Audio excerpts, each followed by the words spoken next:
Règle numéro 1. Le bien le plus précieux est la vie. Combien de fois avez-vous couru après des choses qui, finalement, vous ont laissé vide? Ce sentiment de déception, vous l'avez peut-être ressenti.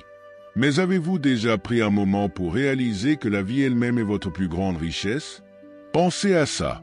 Vous avez sacrifié tant de moments, tant de force pour des ambitions, des plaisirs fugaces, mais à quel prix?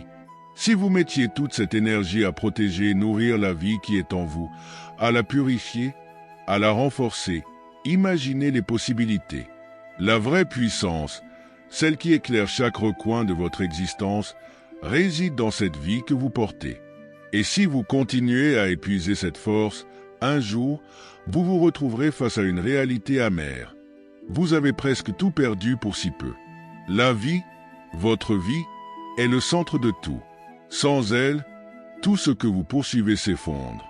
Prenez soin de cette flamme, car elle est la clé qui vous ouvre les portes de la santé, de l'intelligence, de l'amour véritable.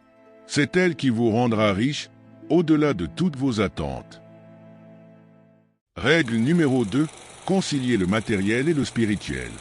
Personne ne vous demande d'abandonner le monde matériel, de quitter vos responsabilités pour méditer sur une montagne.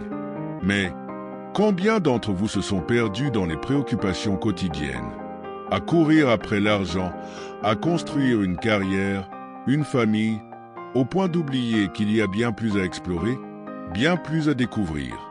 Vous sentez peut-être ce tiraillement constant, cette lutte entre vos ambitions matérielles et votre désir de trouver du sens, de toucher à quelque chose de plus grand. C'est là que se trouve le défi, le véritable chemin. Concilier ces deux réalités. Vous n'avez pas besoin de choisir entre les deux. Vous pouvez réussir dans le monde matériel tout en marchant sur le chemin de l'éveil. La clé? Chaque décision que vous prenez doit être guidée par une question.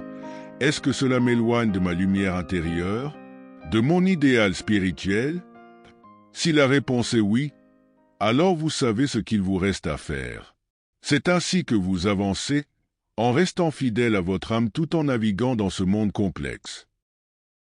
Règle numéro 3. Consacrer sa vie à un but supérieur. Vous vous êtes peut-être déjà demandé « Pourquoi je fais tout cela ?» Pourquoi vous investissez votre temps, votre énergie, vos émotions dans des objectifs qui, parfois, vous laissent insatisfait. Cette insatisfaction, elle vient peut-être du fait que vous n'avez pas encore trouvé un but digne de toute cette énergie. Quand vous placez votre vie au service d'un idéal supérieur, tout change. Au lieu de gaspiller vos ressources vitales dans des plaisirs éphémères, vous alignez chaque action sur ce but plus grand. Imaginez que chaque instant, chaque décision soit un investissement dans quelque chose qui ne cesse de croître, de s'enrichir. Ce but, ce rêve supérieur, c'est ce qui vous connecte aux forces les plus pures de l'univers. Et plus vous vous en approchez, plus vous ressentez cette force, cette intensité de vie, qui ne cesse de grandir en vous. Vous devenez plus fort, plus lumineux, attirant à vous des énergies qui nourrissent votre être et élèvent votre existence. Ces 3 règles, si vous les suivez, feront de votre vie un chef-d'œuvre.